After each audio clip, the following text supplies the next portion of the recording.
Good afternoon, everyone. Hello, can you all hear me? Hello, can you all hear me, right? Good afternoon, everyone. I want to welcome you to another statistical topic. Today, we're actually going to start chapter 3 of the textbook. But you know what? I first want to make some few announcements before I start today's work. I actually observe some students have been sending the assignment to my email. Well, like I said in my syllabus, I don't take assignment through email. Uh, there's going to be an assignment port created.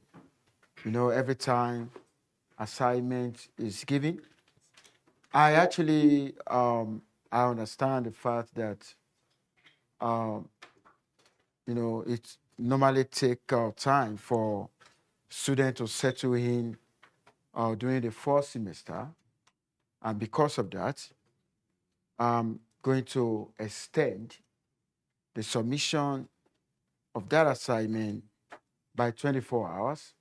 I'm going to reopen the assignment one port today. If you have sent assignment to my email, I will advise that you should consider resubmission. Does that make sense? Okay, so immediately after this lecture, I'm going to open. Yeah, go ahead.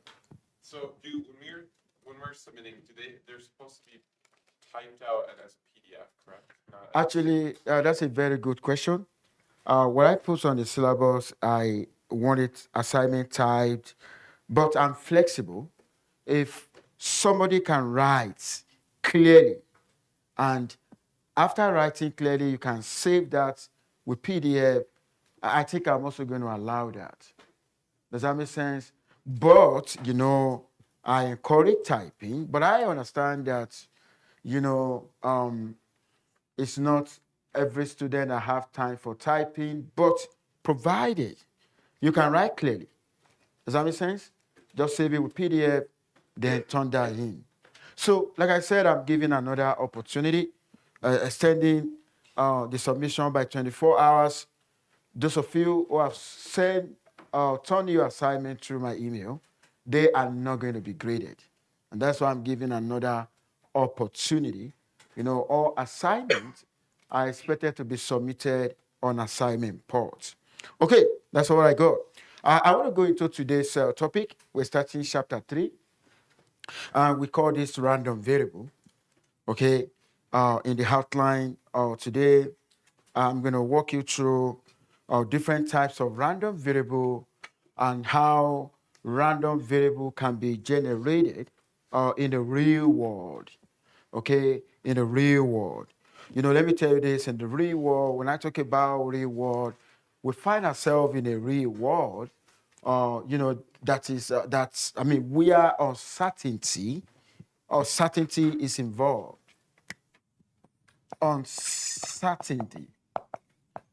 Okay, this is the world that we find ourselves. But you know what?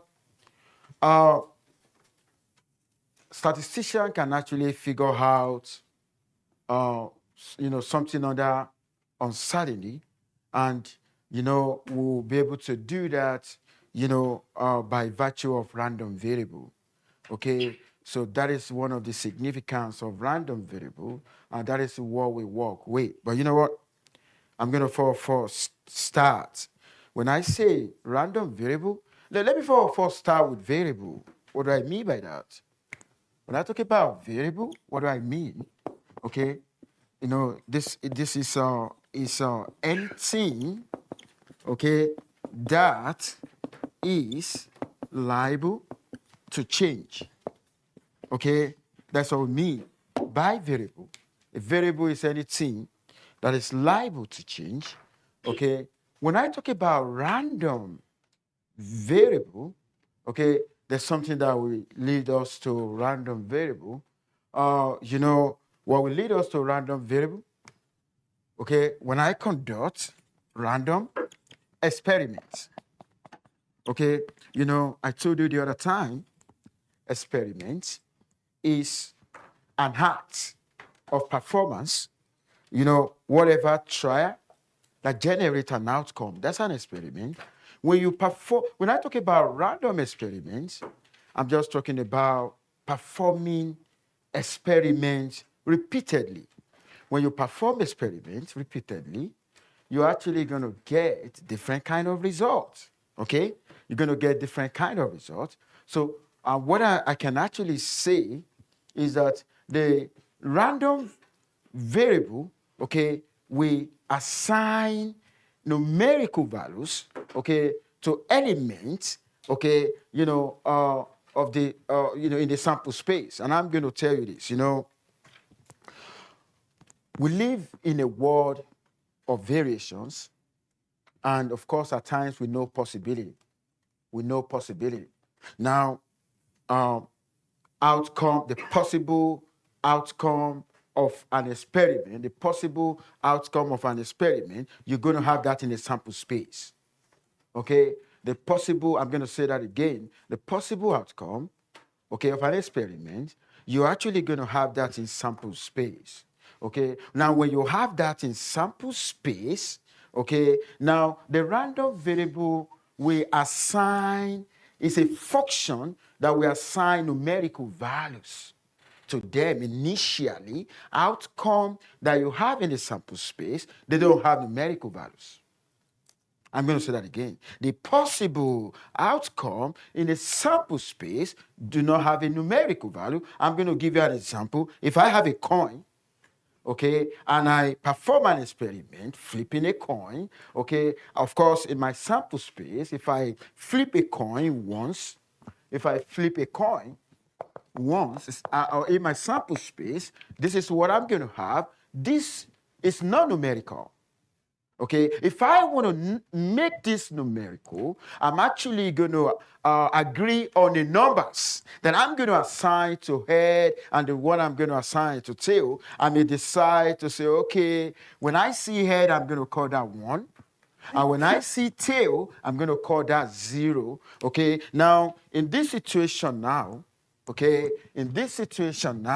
it means my random variable, okay, you are going to be the one that will define your random variable. Your random variable may be different from my own random variable. Okay, so what I'm going to do, I'm going to say, okay, let X, okay, represent the number of heads.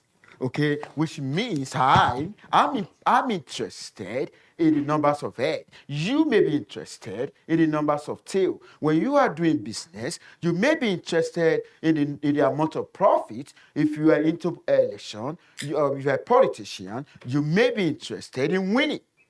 Does that make sense? So you are going to be the one that will decide on what your characteristics of interest is. So X, in an uppercase, we use an uppercase letter to represent a random variable. So my random variable here, okay, performing this experiment, flipping a coin, is actually the numbers of head. So when I toss a coin once, okay, if I don't see head, that is what I have in mind. If I see tail, I'm going to call that 0. Okay? Then if I see head, I'm going to call that 1. So 0 and 1, okay, when I toss a coin, if the numbers of trial, okay, if this rapidly represent numbers of trials, okay, if the numbers of trials equal to 1, then it means I'm actually going to have a state space 0, 1. Every random variable is going to have a state space, okay, which means I said I have between either 0 or 1. Okay, so the 0 and 1 are the random variable that we talk about. Okay, I want you to take a look at this now. I'm performing an experiment, right? I can see different values. Okay, there's possibility. I see -3 or -2 or -1, 0, 1, 2, 3. These are possible numbers that I can see. And you know what? These numbers actually lies in real number. Okay, I'm talking about could be negative, could be positive, could be 0, Okay. Now, I want to say you perform experiments, okay, and one of the outcome, okay, is actually being given a value. So that is why I said a numerical value to each outcome of a particular experiment. But you know what? We got two types of, random variable. Okay, we have discrete and we got continuous. Okay, there are two types of random variable. Okay, we got discrete and we got continuous. Okay, discrete. Okay, continuous. Okay, I'm talking about types now.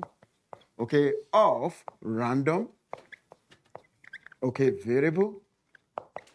Okay, when I talk about discrete, okay, it means I have a countable numbers of distinct values. Countable, something you can count. Oh, like the number of students in this class.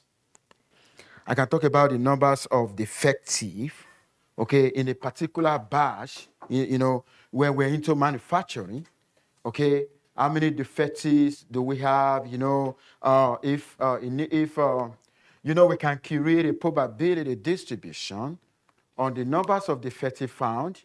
Okay, so if I call that numbers of defective X, and I'm actually going to have f of X that's going to be frequency. So the number of defective now, it means my random variable represent the numbers of defective, could be 0, 1, 2, and so on like that. So this here is just going to be out of 100, okay, out of 100, how many times do we record 0 defective?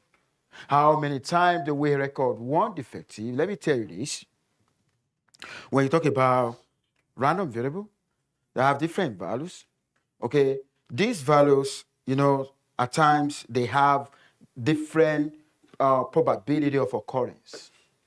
There's possibility. The numbers of time they've seen 1 defective may be more than the numbers of time they've seen 4 defective. They may not be equally likely in terms of occurrence. Okay, so this is one of the examples of discrete. Another example of discrete, I can talk about the number of traffic accidents.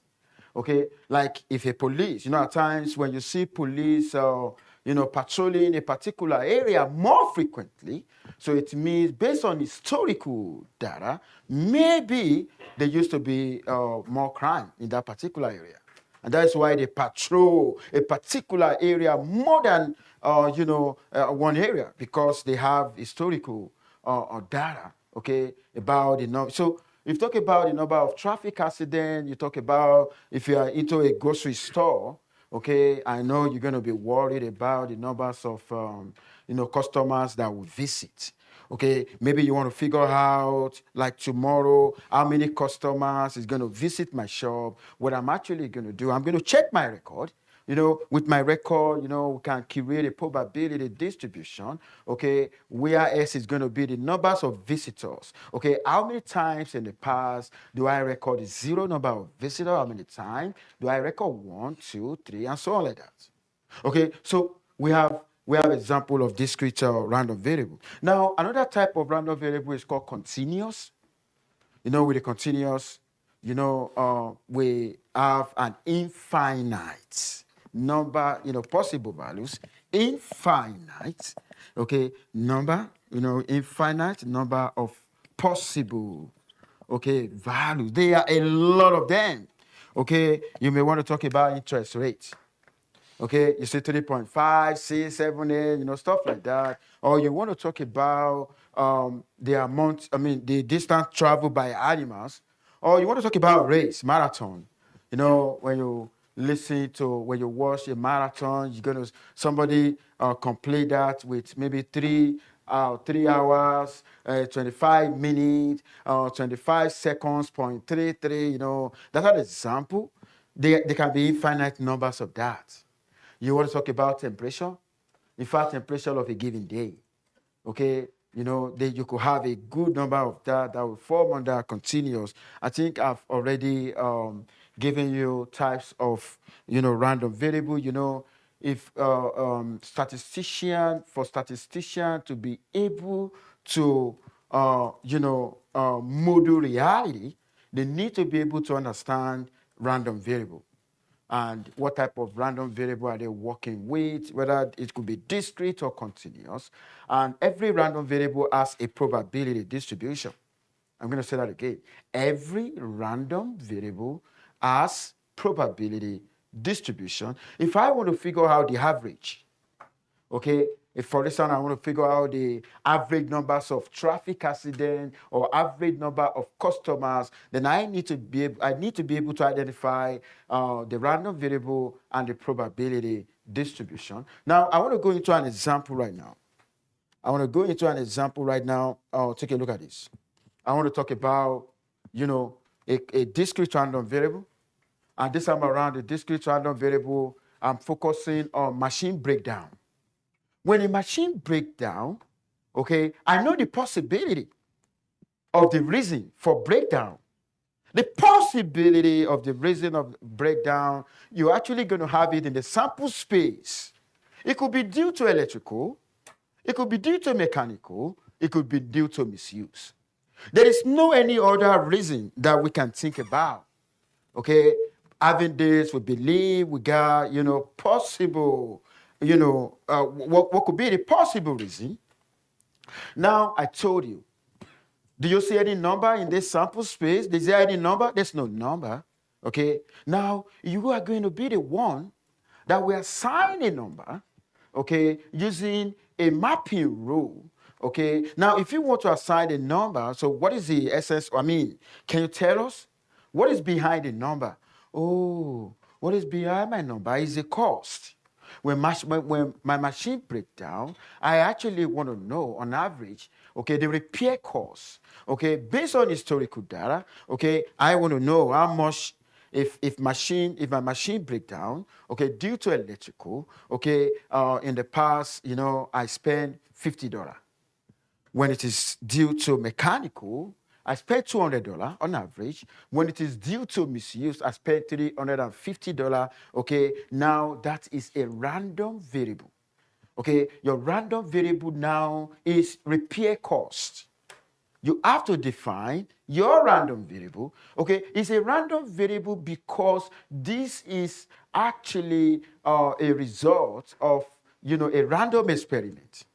Okay, now the possibility, okay, this go from 50 to 350. I know in high school you've done something that they call domain and range in your mathematics. I know they're going to tell you, oh, your domain is actually, you're talking about the range of X or the range of Y and stuff like that. Here we call that state space. The state space is just going to tell us, going to give us the range of values your random variable can take. I'm going to say that again. State space will give you the range of values your random variable can take. Your random variable here is actually repair cost. Okay, now which means the cost is a random variable here. It can be 50, 200, and 350. That's what we call the random variable now. Okay, now I told you the other time, every random variable will have a probability distribution. What do I mean by probability distribution?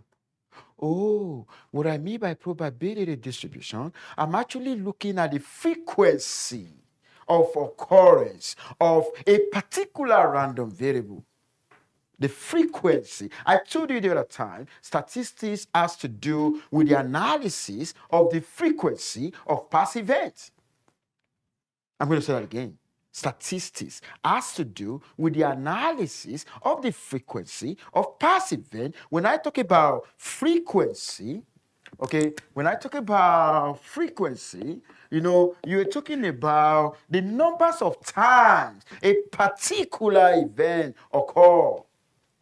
I want to believe maybe most of the time when I have a machine breakdown, it could be due to electrical. Okay, if it is going to be due to electrical, then the probability associated with the electrical will be higher than the probability associated with the other causes. Does that make sense? So that's what I mean. Okay, now I want to go into the probability now. You know, it's just like in the United States where there's a region. I know Minnesota is in the Midwest. Minnesota, Michigan, and maybe Wisconsin, they are in the Midwest. Let me also tell you, if a random variable is discrete in nature, the probability distribution will be called probability mass function. But if a random variable is continuous in nature, okay, the probability distribution would be called probability density function. You need to be able to understand that, okay? Depending on the nature of random variable, whether discrete or continuous, okay, when it is discrete, we're going to call them probability mass function. This is called, we should call PMF. Anytime you hear probability mass function, we are referring to the probability of a discrete random variable. Now we want to focus on the probability of a discrete random variable because right now we're focusing on discrete random variable. Okay, now we're focusing on discrete random variable. We are trying to say it's, we're actually going to have for every discrete outcome, there's going to be probability associated. I remember, when some students hear probability, they're going to say, oh my God, what is going on here? Probability is easy. Probability is just talking about the frequency of occurrence. Does that make sense? It's just talking about the frequency of occurrence. Now, it means for every outcome, there is a probability associated. When you are a politician, you record election loss. When you record election loss, it means your probability of losing is more than the probability of winning. That's why you record election loss. When you record election gain, maybe you won election, then your probability of winning is higher than the probability of losing. Let me tell you, there is nothing under the sun that has a probability of 1. When you win, you've lost some stuff. Okay, when you lose, you've won some stuff. Nobody is a total loser. Nobody is a total winner. Does that make sense? Because of the world we live in. Okay, just wanted to take note of that. Now, because of that, the probability can take between 0 and 1. That is in practice. That is in theory. The realistic situation is going to be greater than 0, but less than 1. But in theory, okay, we can have 0 and 1 included. And the total probability must be equal to 1. That's what you see here. You see this guy, sum of pi equal to 1. When I add all the probability together, it should be equal to 1. If it is not equal to 1, then there is something missing in your sample space. Does that make sense? Okay, now, and the probability, now I want you to pay attention. Give me 1 second. I'm going to take a look at this. You see that? You're actually going to say, some of you may say, what is the difference between this and this? But they are both X. I know my daughter is going to ask me that. Why? We're having 2X, X and X. What does it mean? I'm going to tell you now. All what I need from you is to pay attention, okay? The uppercase X, okay, is the random variable. I'm going to say that again. The uppercase X is a random variable. The lowercase s is a realized value of a random variable. Realized value. Okay? The realized value. So like I said, okay, an uppercase is random variable. It's random variable. Okay? The lowercase, okay, is a realized value. Realized value, okay, of the random variable, the realized value. Okay, so the realized value is X. Like I may want to find if my machine is break down due to electrical, what is the probability that I'm actually going to spend $40? Okay, that $40 is a lowercase X. It's a realized value. Does that make sense? Okay. Now, any questions so far? Any question? You're good, right? Okay. Now, take a look at this. We're still on machine breakdown. And, we're using historical data. Okay, we got somebody here, okay, that has experienced machine breakdown before, okay? And you know, I told you the three states of nature when machine breakdown, reason for the breakdown, you know, due to electrical, mechanical, and misuse. And you know, if you take a look at our state, space, X, okay, it's actually 50, 200, 350. But when you take a look at this, okay, we have on record, okay, 30% of the time when my machine break down due to electrical, I spend $50. But let me tell you this, that only occurs 30% of the time. It is not all the time that I spend $50 when the machine break down due to electrical. Does that make sense? That's what it means. Then 20% of the time, 20% of the time when the machine break down or due to mechanical, I spend $200. That's what it means. And 50% of the time when machine is break down due to misuse, I spend $350. Take a look at that. Okay, now if you take a look at what I have here now, oh my God, this is probability distribution.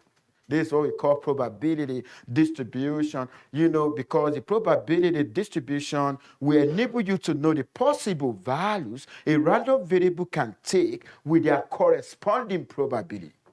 That's what we call probability distribution. So when you're talking about discrete random variable, if I want to give the probability distribution, it's going to be in terms of a table where you're going to have opportunity to see the possible value of the random variable, okay, together with their corresponding probability.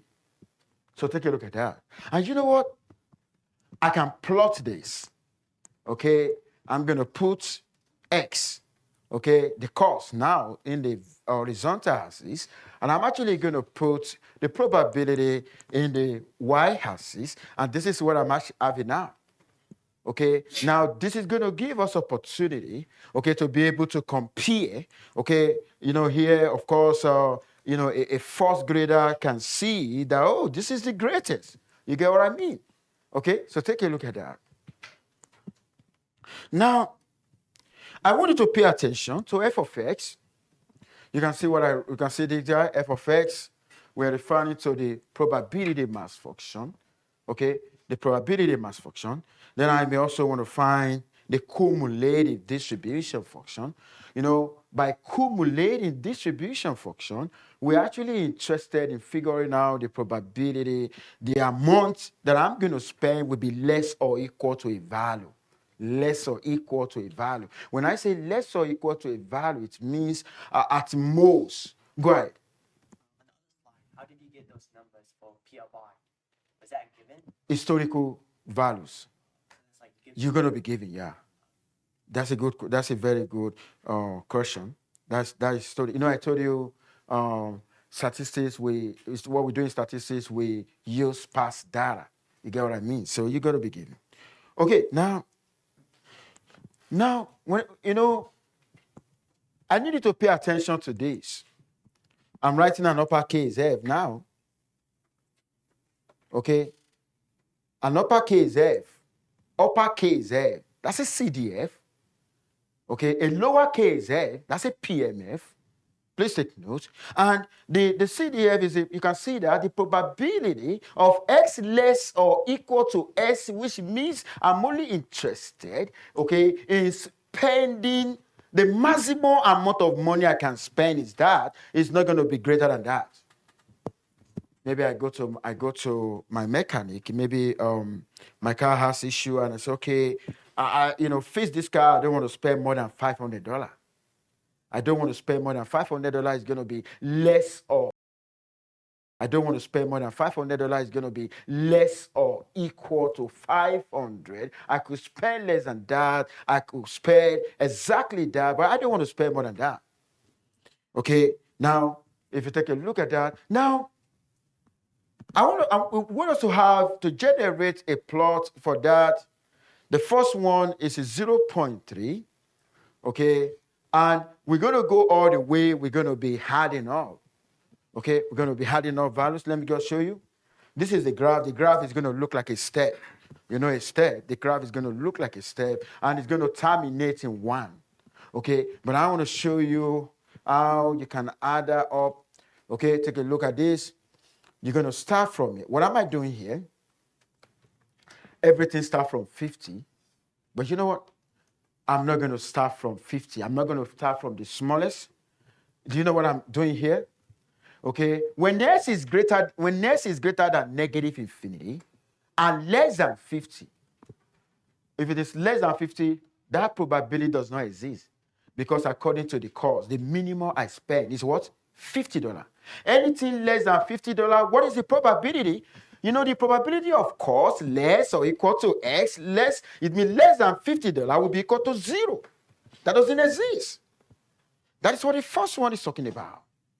Because if I want to figure out CDF, I need to start from, less than the minimum value stated.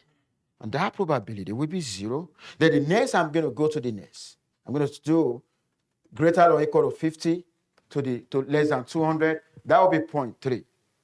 Then I'm going to continue where I stop here, less than here. I'm going to start from that here, okay, to this. Then I'm going to add, that is a 0.3, but the one for that guy is a 0.2. I will add it to 0.3. That is where the word cumulative come from.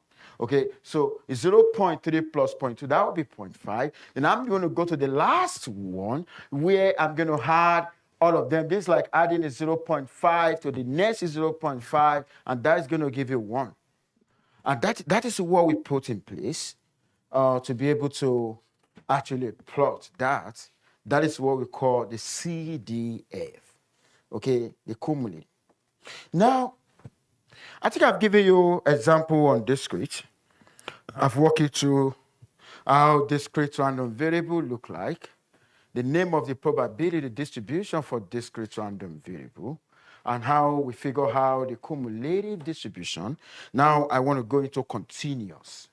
Of course, I told you the other time, we got 2 types of random variable. We got discrete, we got continuous.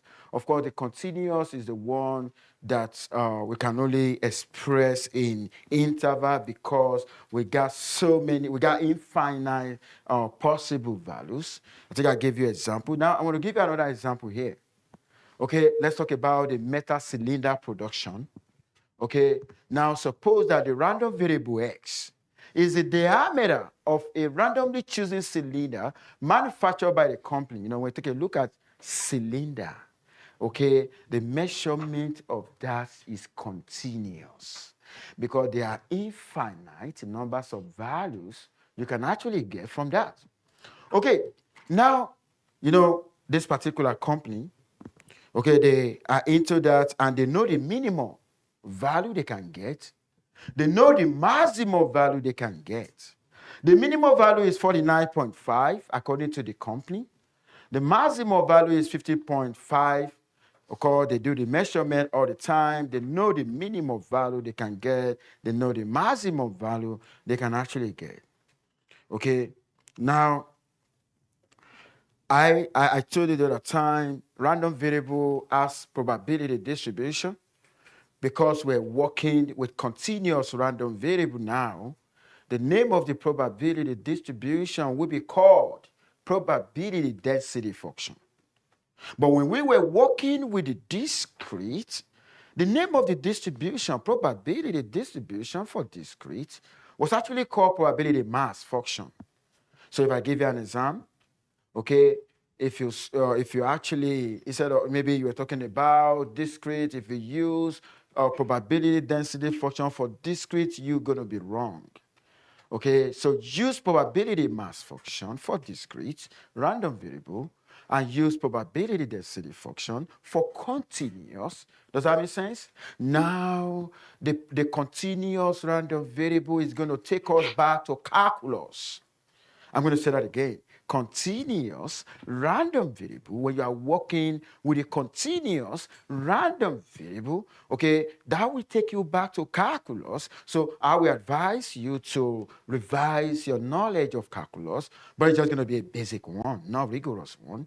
Okay, now if you take a look at this, if f of s, okay, is a probability density function, of course, is a probability function of continuous random variable, we expect that it should be non-negative. It should be greater or equal to 0. And you know what? When we're dealing with a discrete the other time, okay, when we're dealing with a discrete the other time, okay, we were using summation, right? We're using this guy. We're using this guy.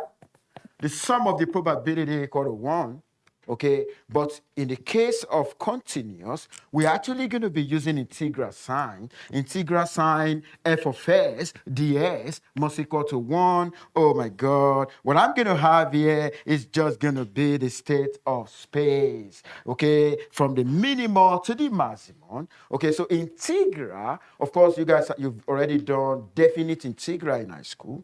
You know, when you were doing definite integral in high school, you know, you're going to be asking, what is the meaning of this? Why am I doing this? Now we want to apply that now.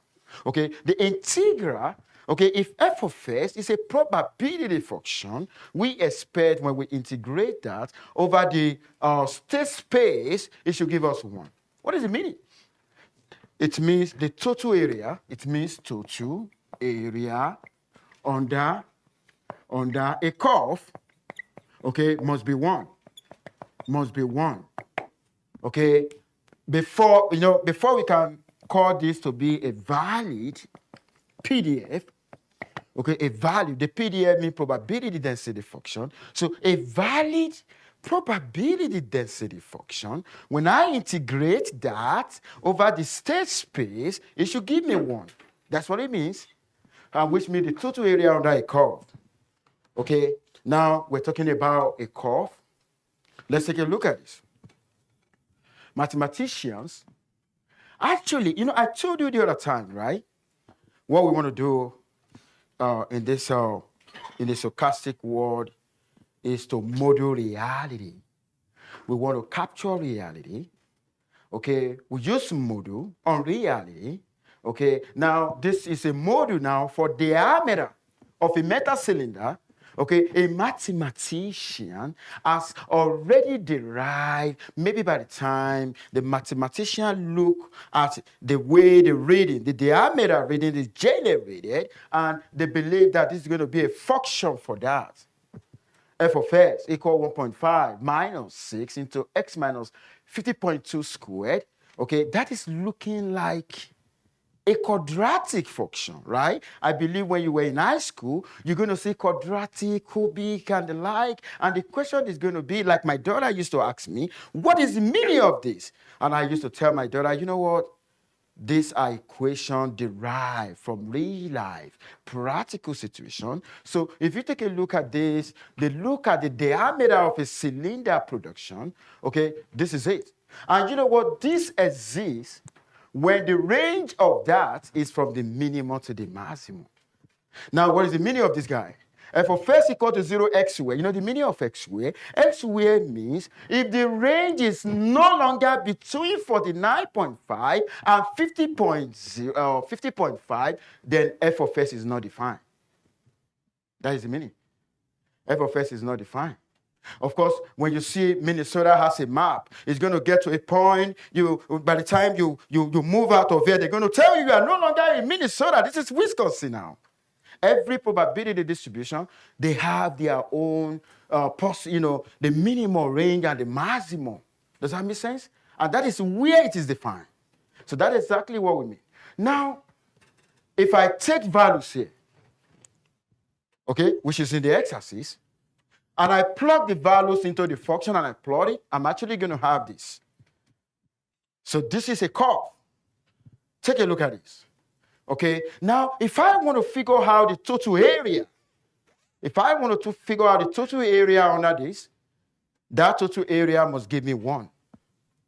That's what I mean. Okay, now take a look at this. I can give you an exam. I can give you a function, and I will ask you to investigate whether it's a valid PDF. It is not all functions that are probability functions. I'm going to say that again. It is not all function that are probability function, but how am I going to know if a function of a random variable is a valid probability function? Now I'm going to ask myself, am I dealing with discrete? If I'm dealing with discrete, if I want to investigate for discrete, I'm actually going to sum all the probability together. It's going to give me 1. But if I'm dealing with the continuous, what I'm going to do, I'm going to integrate. Take a look at what I'm doing now. What am I doing? That's a definite integral. Okay, when I integrate that and plug in the maximum force minus plug in the minimum, what does that give me? 1. If it doesn't give me 1, you know what's going to be my conclusion? If it doesn't give me 1, it is not a valid PDF. What is the implication? If it is not a valid PDF, then if it is not a valid PDF, it means you cannot use this in further statistical analysis. I'm going to say that again. If it is not a valid PDF, it means it cannot be used in further statistical analysis. The only probability, the only function we can use in statistical analysis is when we investigate and it integrates to 1. The total area under a curve has to be equal to 1. Any question? Okay, now, what if I'm not interested in all the range? Oh, I'm only interested between 49.8 and 50.1. I'm not interested in all the area under a curve. Of course, we expect the total area to give me 1, right? If I'm not interested in all of that, then I should get something less than 1. Okay? Now, that is what I'm doing here. You integrate that, you pull the range. What do I get at the end of the day? 0.432. Because I'm not interested in the total area, I'm only interested in the shaded part. Do you see the blue shaded part? It means I'm not interested in the overall region. Does that make sense? Okay, now, how do we do CDF? You know, the other time, when we're dealing with discrete, I walk you through how you can get a cumulative. Okay, what if you're dealing with continuous? How do we figure out how cumulative? Okay, now, if we want to figure out cumulative, take a look at this. That is the formula. The cumulative, I told you, is an uppercase S. It's the probability of x less or equal to s. Oh my God, when you say x less or equal to s, it means you are actually going to start from the lowest point and you terminate at x. You terminate at a particular value. Okay, that is a CDF. And I also wanted to notice, what am I doing here? I'm performing antiderivative on the PDF to give me CDF. I can go back again. If I have a CDF, when I do differentiation, when I differentiate the CDF, I can take me back to the PDF. This is just to tell you the connection between, doing derivative and antiderivative. Okay, so take a look at that. Now, I may be interested in the values of a diameter line between A and B.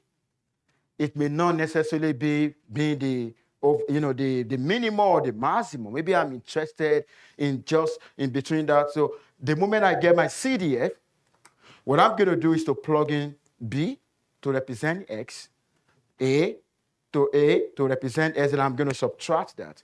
And that will give me the probability of X lie between this and that. And let me now tell you, when you are talking about continuous, there's no difference between this. Whether, you can see here, just less than, this is less or equal to, it doesn't matter for continuous, but it matters for discrete. Does that make sense? It doesn't matter for continuous, it matters for discrete. Now, I'll quickly take you here. What am I going to do here? I want to get my CDF. You're given a PDF. I told you, when you have a PDF, you want to get a CDF, you're going to start from minimum to X. What do you see here? Minimum is 49.5, right? Where you terminated at, X. Okay? Then you will change X, to any other variable. Because it's terminating at X, we want to change X to maybe Y or T or whatever. When you do that, your f of S is going to be in terms of X. You see? Now, if I want to find the probability of for the x lie between 49.7 and d, you know what I'm going to do? Okay, I'm going to use this where our four of us plug in 50, compute that, plug in 49.7, compute that, then I'm going to subtract that, and that will give me that. So what is the essence of CDF? We use CDF to compute probability. That's why we derive the CDF, to compute probability. Okay? Is there anyone who doesn't understand that? Is there anyone? Like I said, you need to revisit your calculus, just basic one. Okay, just basic one. Take a look at that. Okay, now let's see on the plot. Okay, you know, what am I plotting here? If I want to find the probability of x less or equal to 49.7, you can show, if I were you can try that on the equation. Less or equal to this means you're going to start from the minimum and you end up, this is going to be your maximum, right? What is the minimum? I said the minimum was given, right? I'm going to go back. What was the minimum? The minimum is 49.8. Okay? You are starting from 49.8. Okay? When you start from 49, okay? So if you take a look at s less or equal to what you have here now, okay, that's going to be this. Okay? For s less or equal to that is that, and for s lie between that and that is what you have. So this is what this is actually showing. Is there any question?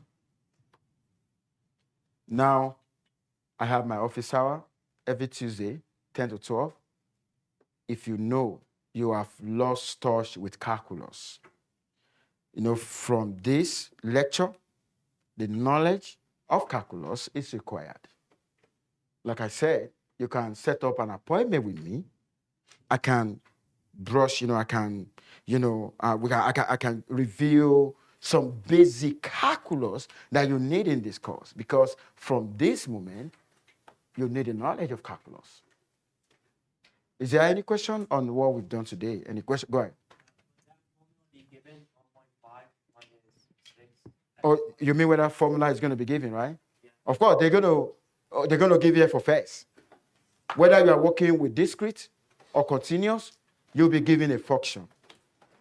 Does that make sense? A function of x, whether discrete or continuous, and we can ask you, then we're also going to give you the range. Minimum, maximum. Does that make sense? Okay, go ahead. What's the difference between continuous And discrete. discrete? Because with this question here with the diameter, I in my head thought that it would be discrete because you have a set number of n sample spaces. So